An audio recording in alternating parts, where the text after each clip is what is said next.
अरे उपिया बिहार में हम चल खलवाली, जब से धोली चटना हो गनमा निकाली।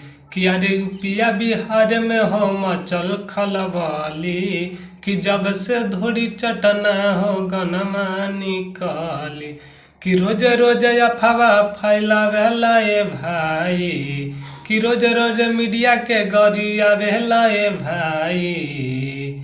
कि पिके आर्यन हो भाई, मीडिया करनमा गनमा हिट हो गइले भाई।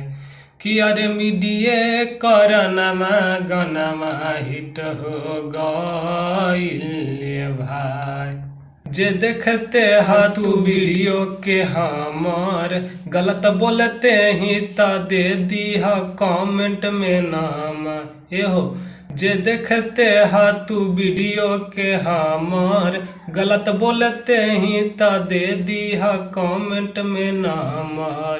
रोज रोज गाना तोहर खिलेला ए भाई, रोज रोज नमा तोहर खिलेला ए भाई। पिके आर्यन हो भाई, मीडिया करनमा गनमा हिट हो गइले भाई। चंदन चंचल ए भाई, मीडिया करनमा गनमा हिट हो गइले